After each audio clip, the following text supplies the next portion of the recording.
You're listening to the Spiritual Highways podcast with Leigh Ann and Michelle. Well, good morning. Good morning. How are you? I'm well. How are you? I'm good. I'm good. I feel like we need to jump in right Okay. now. Yes, ma'am. You can do it. So something happened in the last week, which I think is a very big deal because it gave you healing, which is kind of different. In your work, you provide messages for people and help them healing in their healing process. And this kind of came full circle for you in your healing. Is your head okay? Yeah. Now we have to heal your head. Yeah. In your healing process. And I feel like I need to... You're definitely going to have to take the lead on I'm going to set the stage for this. Okay, so as you know, I'm a hairdresser, and I have a salon, and I have an office here that Leigh Ann uses, and that's where she does a lot of her readings for people. Sometimes we're ships passing in the night. We're not always here at the same time. A lot of times I know the people that are coming to see you because I might book them. They might be clients of mine, but you don't really know that. So, we don't discuss that. And you've told me before, don't tell me, anything about anyone. I don't want to know anything. So I never tell you. So you came in last week to do a reading for a client, and I had people here. It happened to be someone that you... It was kind of ironic, too, because I came to bring paintings. You came early. I came early, which is odd, if you know me. It's very odd. And I was that was strange in itself, that I was coming to bring a bunch of paintings that I've had for quite some time. Right. And finally, the one that I've been waiting for in that space. And so you got here early, and then you realized who was in there, and so you said hello, and then you went about your business of bringing paintings in, walking back and forth. And I'm talking to my client, and her maiden name came up. And you stopped, and you said, Michelle, that's that last name. That's my friend's last name. I have to pause here for the story, and for those of you that don't know this, which would probably be most of you, her friend, she refers to the person that was a childhood friend of hers. He suicided. When you were, how old were you when that happened? 18, 17, probably 17. Okay.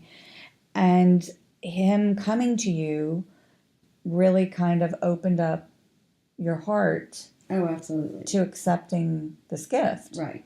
Of connecting with people that have passed on. Absolutely. Because of the pain that I had to go through with that and the guilt associated with that pain. I suffered for 5 years, like pretty severely. And so by healing that I received from that through Mary Jo. You had a reading with her. I had a reading with her, and because she validated it, it gave me the freedom to let go of the guilt associated with his passing, which in turn is what helped me to accept and open up to doing this for others. Because she also validated that I was seeing things from him and so anyway, so it really, and I also feel very strongly that I had to go through that pain in order to be able to do this for others, so that I could relate. Right. And it gave you an empathetic point of view. Absolutely. Yeah. So yes, he is. He is center. He is the reason I do. He is, I do. And so, but when you say my friend, I know exactly who you're talking about. So, as soon as my client, so you said, "Oh, that's my friend's last name," and I went, "Oh, I didn't know that." And my client says, "Well, yeah, that's my nephew." And you looked at her, I looked at her, I looked at you. I know you didn't physically faint, but emotionally, like your world went sideways. We all saw you go, oh my gosh. And you probably need to explain what was going through your mind in that moment. First of all, I have to say, I don't receive messages for myself the same way I receive messages for others. If I do, they're few and far between, and so those moments are very, very special. But I still know who they're from. I still get messages and things, but they're different. And so my first initial response was, how did somebody so important to me, how did I not know that? In the reading that you had just reading, that right. you had done for her, like what, 2 weeks ago? Yeah. Yeah. Like, how did that would be like not recognizing your mother in the grocery store. You know what I'm saying? And so that was I had a million thoughts all at one time, and that was the initial response. Then that was followed by, I'm angry with you. Why didn't you tell me? You know, how did I not know? And so it was a rush of guilt, a rush of anger, a rush of, oh my God, I have yet, and it's important to note, I do not see anyone associated with him. So it's almost at all anymore, for years. And so that's very odd, especially in such a small town. And so there's no connection. I have no connection with anyone From his family, yeah. Exactly. And so it took me off guard. So I stepped outside because I needed a moment, which I never need a moment. No, I've never seen you thrown like that. And so I have 2 clients sitting in there, and they both look at me, and I look at them, and I'm like, her person, he's the reason why she accepted her gift. And my client, who was related to him, looked at me, and she's like, my nephew? And I'm like, yeah, I'll be right back. And so everybody's having these epiphany moments, and I'm like trying to run around and oh my gosh, everybody please be okay. And by the time I got to you outside, I was okay. You were okay. And I immediately felt, it was as though I felt like a ghost moment because I immediately, when I stepped outside, I was comforted by him. And he quickly explained that he could not, I could not know who he was in that reading, which was interesting because I hear spirit, I see spirit, and I feel spirit. Okay, when I gave her message, I even told her, what's interesting is I see your brother, but your nephew, I can't see him, I just feel him, and that was why. And that was kind of new for you in the reading. Yeah. And but I have to say, him telling you couldn't know, he was right. Because when you realized the connection, oh yeah, like you just, it pulled, your knees almost buckled. And that's true. And that confused me a bit because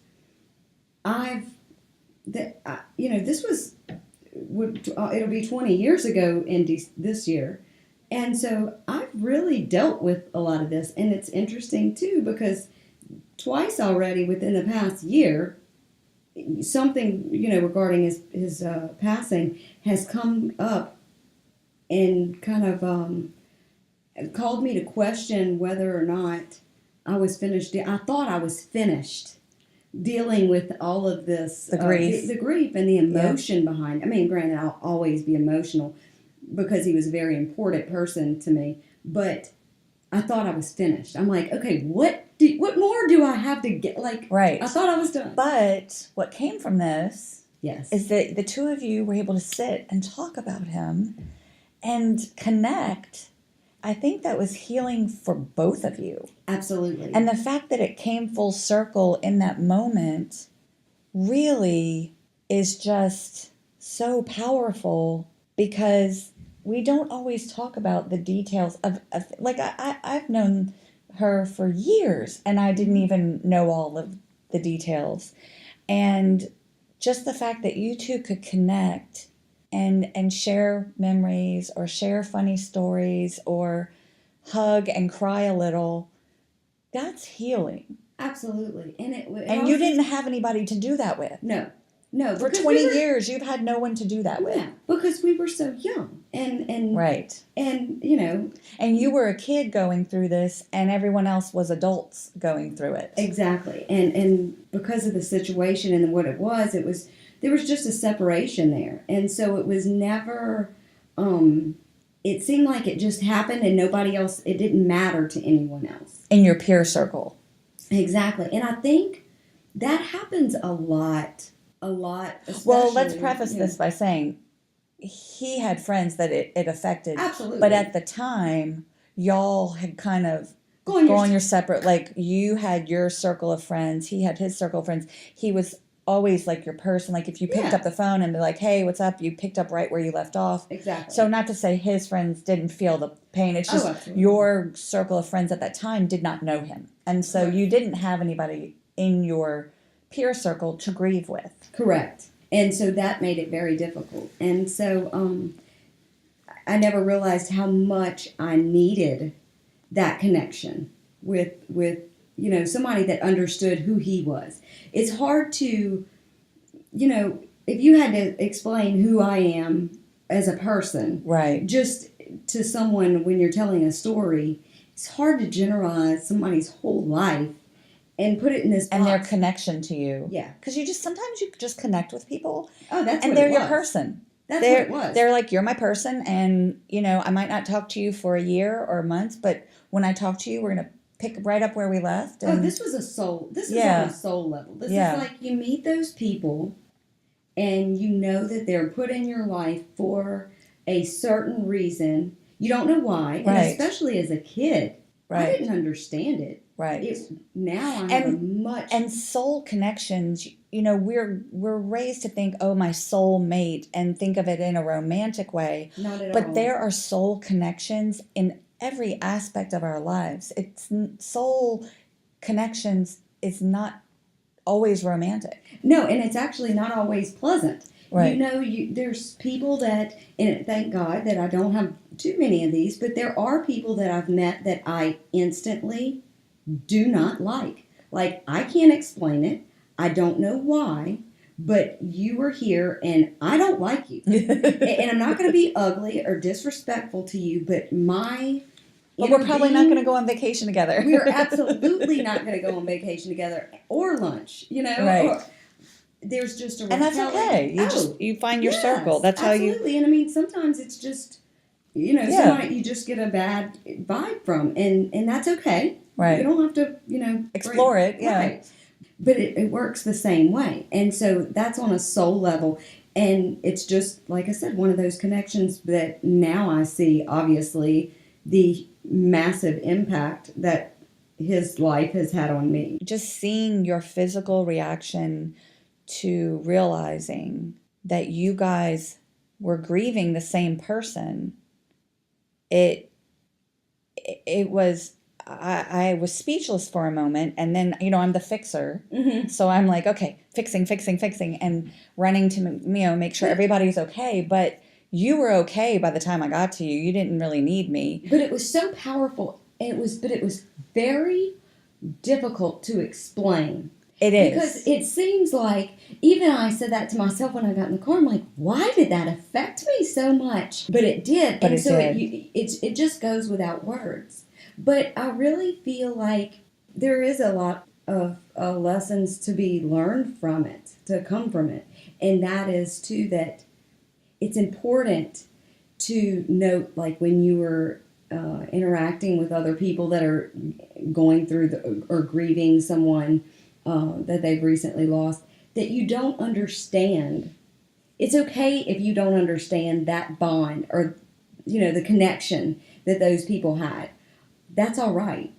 One of the things that I've noticed through my kids' school even was that, and kids can be cruel, right? Right. Well, they had a kid that passed away of their school, and I'm on Snapchat, with a lot of my daughter's friends and whatnot, and I noticed that they started getting really ugly, like, oh, you didn't know this person then, it kind of went on. Like, who was grieving more kind of thing. Absolutely. Like, absolutely. I'm grieving more than you, or You have no right to grieve kind of thing. Right. Yeah. And that really kind of bothered Well, it's me. judgment, and there really is no place for judgment in any aspect, especially Right. in the grieving process. Absolutely.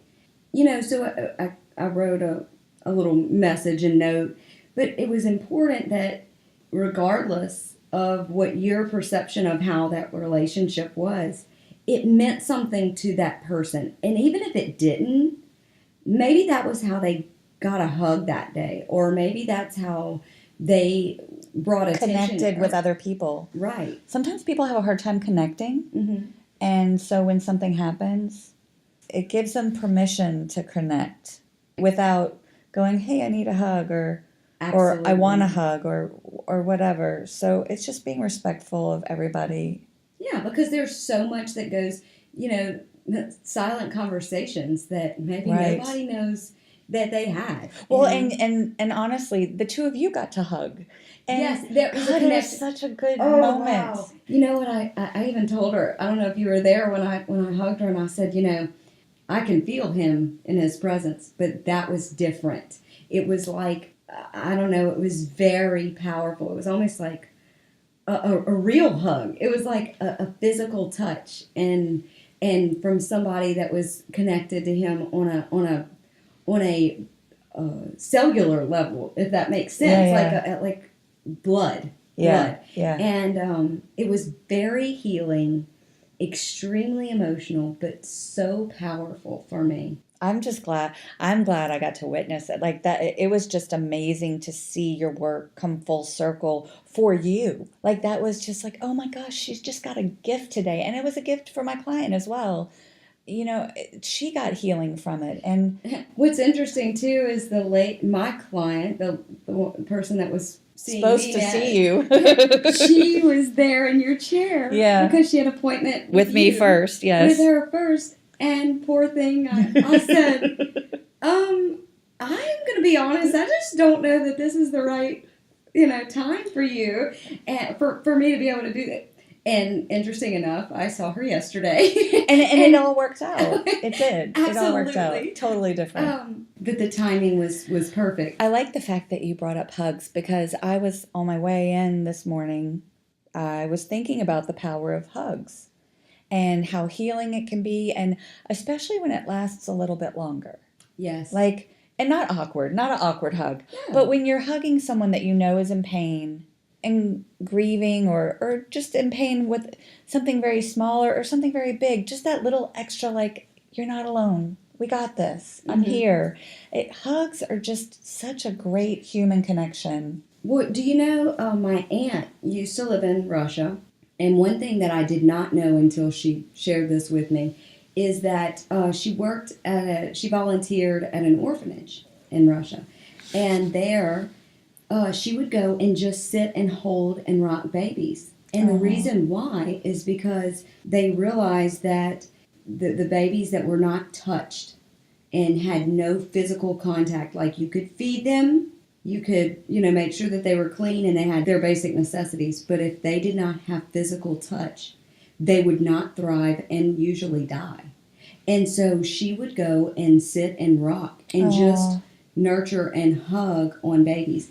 And I think that is so important, especially people who aren't really affectionate people. Like, you don't necessarily, even though you're not affectionate, you still need that. Some contact. Absolutely. Yeah. Absolutely. Even if it's a handshake, just something, like acknowledgement. Right. I exist. Well, and I see you.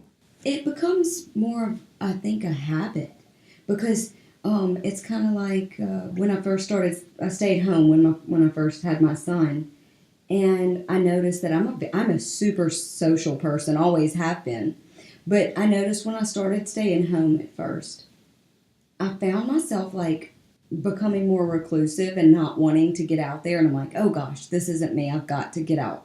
And had I not pushed myself to do that, I can see where you get very complacent and very comfortable in your in your square, in your space. Right. That it becomes almost now super uncomfortable to get out.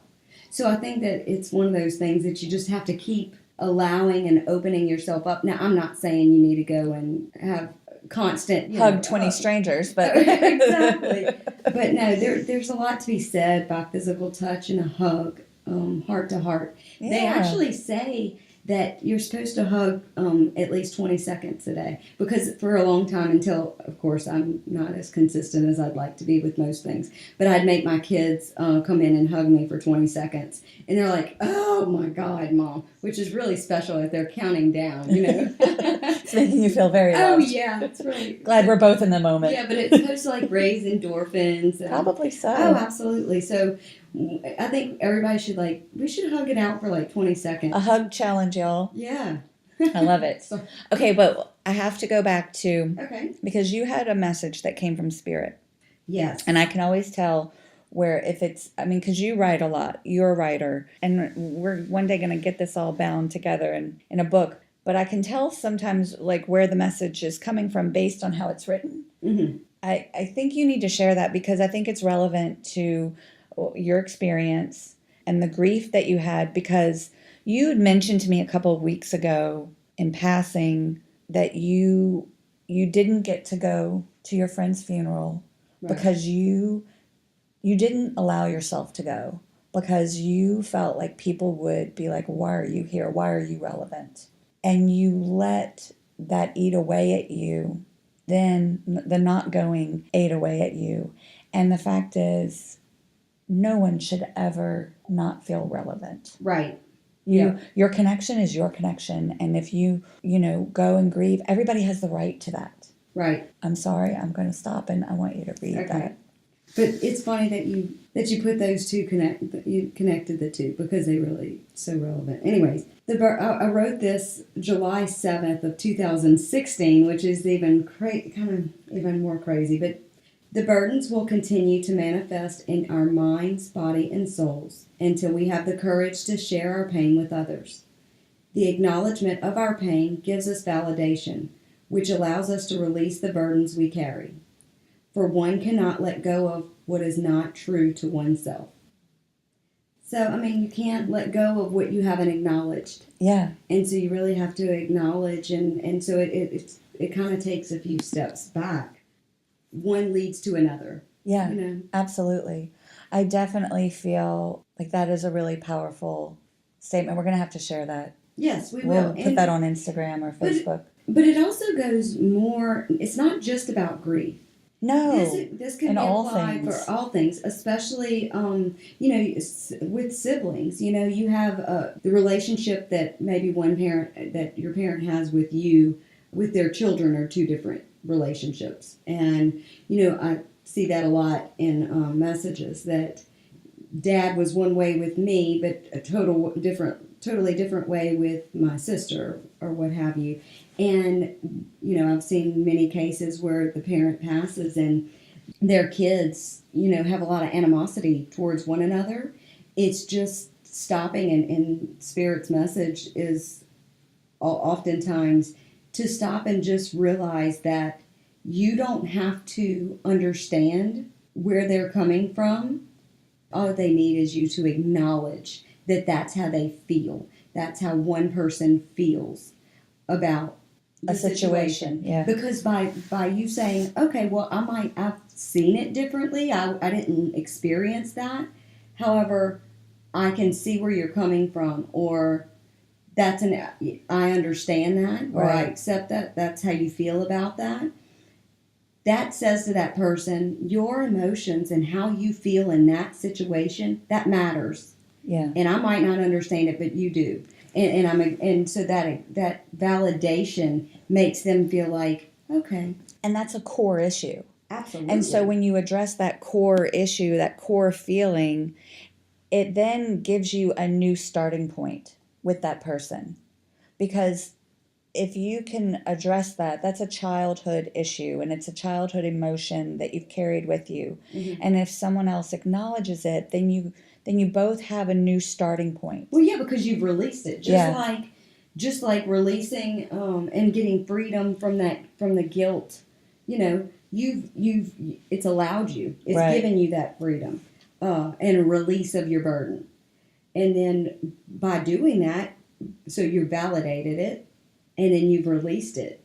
And so now you can officially like bloom into, it's something that you no longer have to carry. Right. Because that's the point, is processing and letting go of burdens that you don't need to carry, that you're holding on to and you don't need to hold on to them. Which is kind of what goes full circle for what happened the other day. Yeah. Is that I carried around this feeling of guilt, and I really felt like I needed a connection from his past as well, and I really got that. Yeah. Because she validated it for me. So it really went full circle. You guys were a blessing for each other. We really were. It was, and you know what? It was Some blessings you don't even, sweet to you see. don't even realize that you need it in that moment Until you get it. until you get it. Yeah. And so I don't know that I'll ever be able to truly explain the impact of that day and that moment to anybody. You might have seen it physically, Yeah. but because it took a little while of me kind of figuring out what was going on. Well, it was just for me, because I know what you do for others, seeing it, allowing it to happen for yourself. And I was like, oh, because, people come out of your office and they have peace about things, or they're still processing things or whatever, but you've given them that space to start the healing or validate things. And I got to see it done for you. And that was really, really awesome. So, well, I have to say, it's not anything I do. I don't do anything. Well, you do. I know you keep saying that, but you have to stop saying that. You do it. And all the glory goes to God. Well, yes, we can give the glory to God, for sure. Yes, but I'm happy to be a part of that. Absolutely. The vessel. So the vessel. We have a hug challenge. Yeah. Hug it out. Hug it out. And it's okay to, even if you want to do a pinky hug. Start small. Yeah, there you go. Everybody needs a hug. Yeah. So. This is a powerful story, and I'm glad we got to share it. Me too. Well, until next week. You guys take care and talk to you next week. Bye. Bye. You've been listening to the Spiritual Highways podcast with Leigh Ann and Michelle. Catch up on past episodes at spiritualhighways.com, on iTunes, Spotify, SoundCloud, YouTube, and more.